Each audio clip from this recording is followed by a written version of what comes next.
do a trick, and it's just an everyday average trick, and they can do it so good that it makes you just want to go out and skate.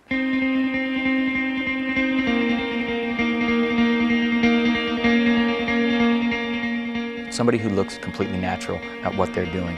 If they look totally at home with it, if it looks like they were born doing it, that's style. It has more to do with skateboarding than the tricks. It's how you're actually doing the trick that counts. Everybody has style, everyone. What is it? Who has it? Why does it matter?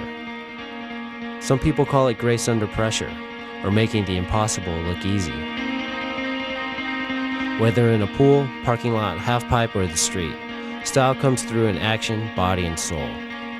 Style is everything. Like the way that your arms are before you do a trick, the way that they are during your trick, and the way that they are after a trick. The way that your body twists, your legs, like, it's something that someone tells you at first, you know, and then you sort of notice like kind of what they're talking about.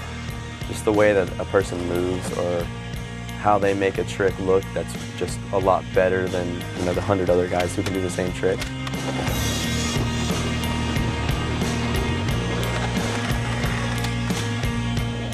The foundation of skate style emulated surf moves. You wanted to be part of the earth, you know? You wanted to feel it, you wanted to touch it and know what's going on around you.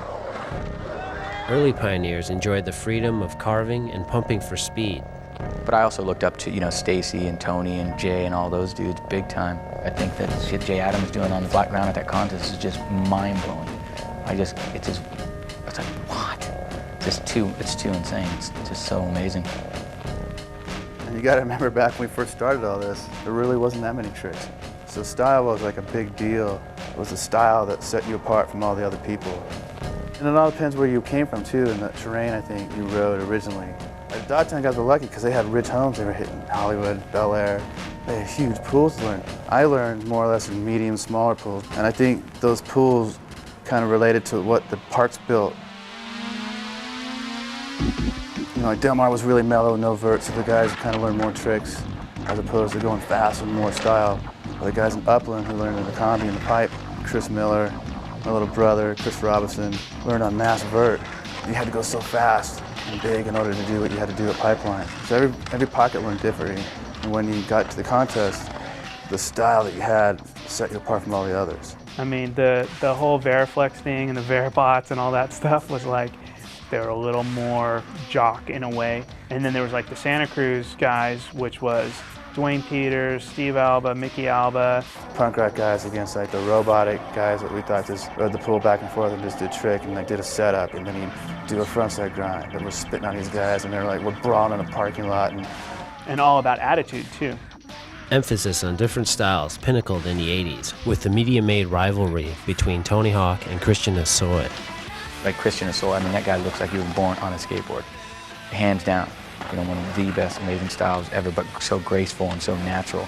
Nothing forced, nothing contrived, and just really amazing. You know, the guy could do a backside air and we'd just be like in heaven. And, you know, someone else could do a 7,000 McFlingle and you're like, ugh. Vert's confidence and attitude soon affected street skating.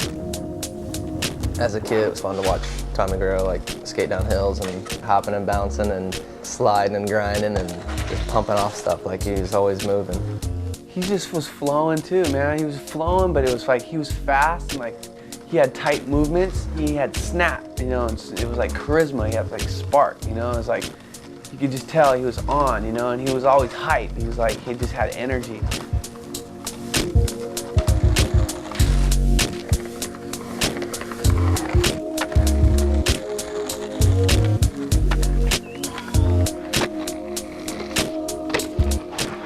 There's a lot of good people out there that have good styles. I could name a list that would take it forever for me to go through. But, you know, like Jason Lee and Mark Gonzalez.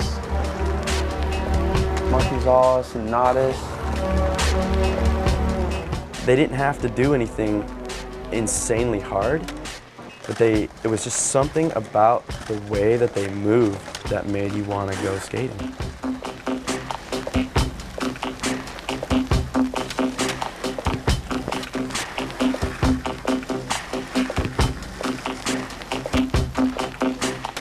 Brian Lottie, Jovante, Mike Carroll, Rick Howard.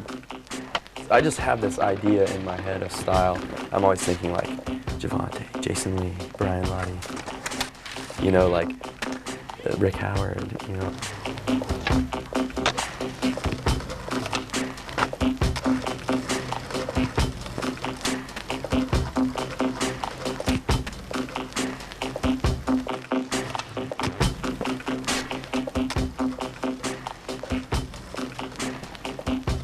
Chris Miller, for sure, like, he did these alley-oop cross-phone airs that were just insane. And then, like, Mike Frazier was pretty tough.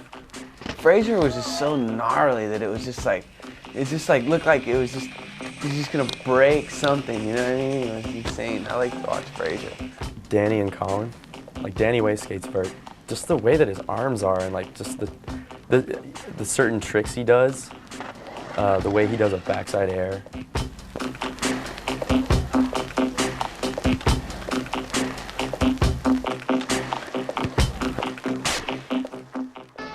Kids who came up watching the H Street videos and other early tech street videos became fascinated with technical street innovations to the point of excluding everything else.